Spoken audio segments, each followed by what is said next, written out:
अस्सलाम वालेकुम मतियुल्लाह जान, सहाफ़ी प्रोग्राम में खुश आमदीद। आज हमारे ख़ास मेहमान सीनियर सहाफ़ी एजाज़ सैयद, उनके साथ सीनियर सहाफ़ी आसिफ बशीर चौधरी और हमें ज्वाइन कर रहे हैं मज़हर अब्बास टेलीफोन लाइन पे, वीडियो लिंक पे हमारे साथ मौजूद हैं। और आज के प्रोग्राम में तीनों सहाफ़ियों के साथ बड़े अहम कुछ मामलात हैं। सबसे बड़ी ख़बर जो आज की है वो है हसन नवाज़ और हुसैन नवाज़ बाइज़्ज़त बरी हो गए हैं। इसमें कोई शक नहीं कि जो पनामा मशहूर ज़माना या बदनाम ज़माना जो पनामा के मुकदमात थे जिनके नतीजे में नवाज शरीफ की हुकूमत गिरी या गिराई गई थी और जो मतनाज़ा फ़ैसले आए, उन तमाम उस मतनाज़ा तारीख़ के ताबूत में आज बज़ाहिर एक आखिरी कील ठोंक दी गई है। हसन नवाज़ और हुसैन नवाज़ जो कि तवील अरसा मफरूर भी रहे, वो पाकिस्तान की अदालतों में पेश हो चुके और आज उनको उन तमाम मुकदमात में एवन फील्ड, अल अज़ीज़िया, फ्लैगशिप रेफरेंसेस में बाइज़्ज़त बरी कर दिया गया है। और ये बज़ाहिर एक फ़ॉर्मेलिटी थी या फिर सबूत या गवाहान का मामला था, इस पर भी हम बात करेंगे। और इसी हवाले से सबसे पहले मज़हर अब्बास साहब कैसे देख रहे हैं आज हसन नवाज़ और हुसैन नवाज़ को? और आपको याद होगा मेरे ख्याल में हुसैन नवाज़ थे जिनकी GIT में पेशी के दौरान एक तस्वीर लीक हुई थी और जब वो तस्वीर का मामला सुप्रीम कोर्ट में टेकअप हुआ तो शायद उस वक्त के सुप्रीम कोर्ट के जजों को भी हिम्मत नहीं पड़ी उस मामले को आगे ले जाने की, क्योंकि कुछ ऐसी मालूमात आई थी कि जिस पे सुप्रीम कोर्ट के जजेस ने भी हाथ उठा दिए थे और कहा था कि शायद ये हुकूमत के ऊपर हम छोड़ते हैं कि वो क्या कार्रवाई करती है। तो मदर साहब, आज के हसन नवाज़ और हुसैन नवाज़ की बर्रियत को आप कैसे देखते हैं? शुक्रिया मती। ये जो आपने आखिरी बात की कि चीफ सुप्रीम कोर्ट ने कहा कि हम हुकूमत पर छोड़ते हैं कि वो क्या करती है, तो उस हुकूमत ने क्या किया? क्या उस हुकूमत ने कुछ किया उसके बाद उस चीज़ पे? और याद रहे कि वो हुकूमत ख़ुद मियाँ नवाज शरीफ की हुकूमत थी। ये 2016 की बात है। और ये जो पूरा सूरत हाल है, देखिए पाकिस्तान का मसला ये है कि there is never a dull movement in Pakistan. वो GIT एक गैर मामूली GIT बनी। बदकिस्मती से उस GIT पर सवाल नहीं उठाया गया। मैं आज भी ये मुझे समझ में नहीं आती कि वो सुप्रीम कोर्ट पूरा ट्रायल कर रही थी और वो पूरा एक ट्रायल कोर्ट बन गई थी सुप्रीम कोर्ट। लेकिन ताज्जुब ये है कि मियाँ नवाज शरीफ ने किसी लम्हे भी, अगर मुझे याद हो, आप सारे लोग कोर्ट्स में जाते रहे, हम तो इधर कराची में बैठे हुए थे, मुझे याद नहीं पड़ता कि मियाँ नवाज शरीफ ने किसी स्टेज पर भी उस अदालत के बॉयकॉट का फैसला किया हो या उस GIT के बॉयकॉट का फैसला किया हो। हालांकि वो बड़ा स्ट्रॉन्ग पोजीशन उस वक्त ली जा सकती थी इस हवाले से कि आपने अदालत को पूरा ट्रायल कोर्ट बना दिया। अदालत ज़ाहिर अल्टीमेटली देखे ना, उसके बाद नाअहल हुए और ट्रायल उसके बाद हुआ और सज़ा हुई और फिर सज़ा की अपील सुप्रीम कोर्ट में चली गई। तो ये अजीब मज़ा का खेज चीज़ थी। लेकिन सवाल ये है कि पनामा तो नवाज शरीफ स्पेसिफिक नहीं था। पनामा तो एक इंटरनेशनल कंसोर्शियम था और उसने दुनिया भर में जो मुख्तलिफ हुकूमतें हुक्मरान रहे हैं, कारोबारी लोग रहे हैं, उनकी ऑफशोर कंपनीज के हवाले से तहकीक की थी। पाकिस्तान में भी कोई गालबन 450-500 लोग थे, जिसमें से आज तक मुझे नहीं पता कि मियाँ नवाज शरीफ के बाद किसी और का केस पिक भी किया गया हो या नहीं किया गया हो, और अगर नहीं किया गया तो क्यों नहीं किया गया, जबकि ये सारा मामला था कि सबको वो किया जाएगा। पाकिस्तान में मसला ये है कि पाकिस्तान में चेहरे बदलते हैं तो मुकदमात बदल जाते हैं, मुल्ज़मान बदल जाते हैं।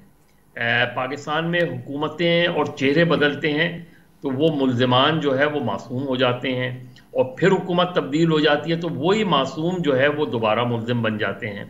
आप एक सीरीज़ ऑफ केसेस उठा के देख लें, आपको ये अंदाज़ा हो जाएगा। पाकिस्तान में 1985 से 1996 तक 4 हुकूमतें 58(2)B के तहत बरतरफ की गई। सब हुकूमतों पे संगीन इल्ज़ामात लगाए गए करप्शन के, लेकिन हुकूमत बरतरफ होने के बाद उन इल्ज़ामात का क्या बना किसी को नहीं पता।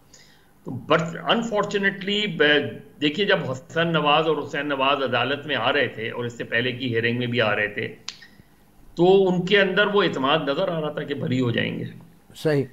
तो आसिफ बशीर, मैं चाहूँगा आसिफ बशीर साहब को भी शामिल कर लें। आसिफ बशीर, आपके नज़दीक हसन नवाज़ और हुसैन नवाज़, क्या इनकी बरीयत एक रस्मी कार्रवाई थी? क्योंकि असल मुलज़म जो इस बड़े केस में थे वो नवाज शरीफ थे, और फिर मरीम नवाज तो पहले ही उनको बरी कर दिया गया और कैप्टन सफ्दर भी बरी हो गए, तो क्या एक रस्मी कार्रवाई थी?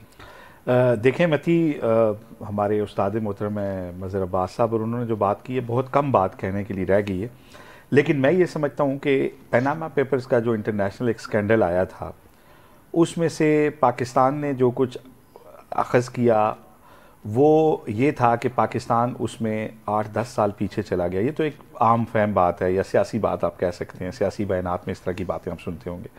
लेकिन हुआ क्या?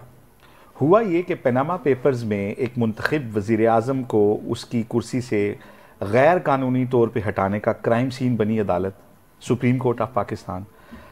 पनामा का इल्ज़ाम लगा के कटहरे में लाया गया, JIT में ला के फिर उनके बचपन से लेके उनके सारे निकाले गए पेपर के इसमें तो कोई गलती नहीं, और फिर एक चीज़ निकाली कि आपने बेटे से तनख्वाह नहीं ली, और जिस पेपर पे प्राइम मिनिस्टर पाकिस्तान को घर भेजा गया वो ट्रायल कोर्ट में एग्जिबिट नहीं हो सका, कि पता ही नहीं था कि ये जो स्क्रीनशॉट है किसी कंप्यूटर का, ये किसने तस्वीर खींची, ना कंप्यूटर वाला विटनेस बॉक्स में आया ना तस्वीर खींचने वाला आया।